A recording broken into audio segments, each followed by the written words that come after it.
বাঙালির ইমোশন মানে আমরা কি বুঝি? দুর্গাপুজো আর খাওয়া দাওয়া। কিন্তু ঠাকুরনগরবাসীর এই দুটোর বাইরেও আরও একটা জিনিস রয়েছে, সেটা হচ্ছে ঠাকুরনগর বারুণী মেলা। আর এই চৈত্র মাসের বারুণী মেলায় আমাদের ঠাকুরনগরের সবাই মেতে উঠি। এই মেলাটা ঠাকুর বাড়িতে সীমাবদ্ধ থাকে না, এই মেলাটা পুরো ঠাকুরনগরের 10 কিলোমিটারেরও বেশি ঊর্ধ্বে জায়গায় এই মেলাটা উদযাপন হয়। প্রত্যেক বাড়িতে মৎস্য হয়, প্রত্যেক বাড়ি। আর আমাদের বাড়িতেও প্রতি বছর মৎস্য হয়। আর এই মৎস্য কীভাবে উদযাপন করা হয়, এই মৎস্যের রীতিনীতি কেমন, চলো তোমাদের সঙ্গে আমি আজকে এটা শেয়ার করি। একটা মৎস্যের পুরো নিয়ম, সঠিক নিয়ম কীভাবে একটা মৎস্য উৎপাদন হয়, তো সেটাই তোমাদের সঙ্গে আমি আজকে শেয়ার করব। তোমরা যারা যারা জানো না তাদের অনেক কাজে লাগবে, আর যারা জানো তারাও একবার দেখে নাও। সকাল থেকে শরীরটা একটু খারাপ লাগছে, কিন্তু কিছু করার নেই, 12টার ভেতরে ঘট পাতার নিয়মটা কমপ্লিট করতে হবে।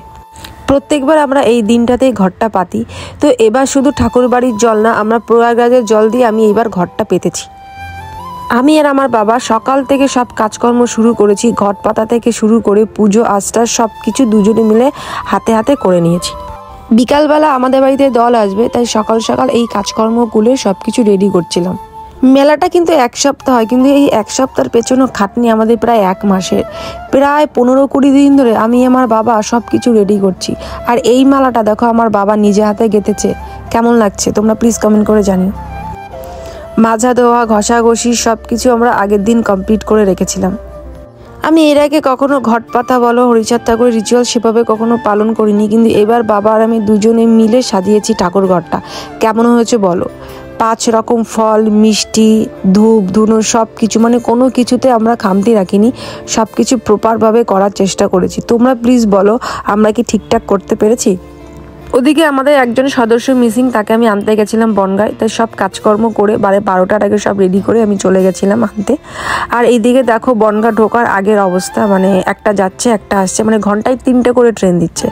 ওকে আনতে আনতে দেখলাম ট্রেনের ভিতরে এরকম মৎস্য হচ্ছে, এরকম আর কি ডাঙ্কা পেটাপিটি, যা লাগছিল না অসাধারণ।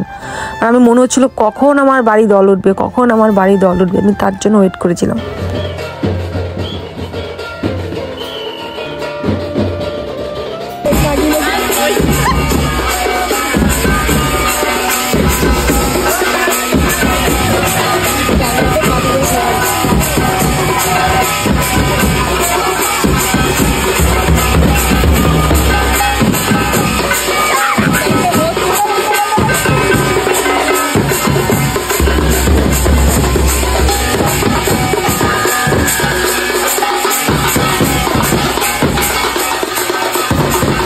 আমাদের বাড়িতে দল উঠে গেছে অলরেডি, তোমরা দেখতে পাচ্ছ। এবার আমরা আর কি দলেদের জন্য রান্না বান্নার যে রিচুয়ালগুলো সেগুলো কমপ্লিট করব।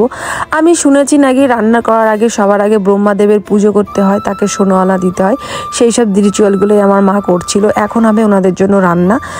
এটা যেহেতু মৎস্য, তাই নিরামিষ রান্নাবান্নাই হচ্ছিল। তো সবার জন্য রান্নাবান্না করা হয়েছে। অনেক রাত হয়ে গেছিলো খেতে খেতে, কেননা ওনারাও আসতে একটু লেট করেছিল। আর এই দেখো আমার বাড়ির ক্ষুদে সদস্য, প্রত্যেক বছর ওরা শুধু আসে আমার বাড়ি সবাইকে প্লেট, থালা, গ্লাস, জল, লবণ দেওয়ার জন্য।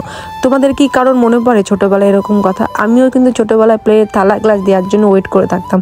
তো তার পরের দিন সকাল সকাল দেখো হনুমান এসছে আমাদের বাড়িতে অনেকগুলো, সবাই মিলে একটু ওদের খাবার দাবার দিচ্ছিলাম। আর ওদিকে সূর্যপিত্তি ওদের সাথে অসভ্যতামি করছিল, ওরা বাদর না ওরা বাদর, আমি যেটা প্রচুর পরিমাণে আলু ছড়ছিল, সূর্য ওর ভেসকে দিচ্ছিল, ওই বান্দরে ভেসকে দিচ্ছিল।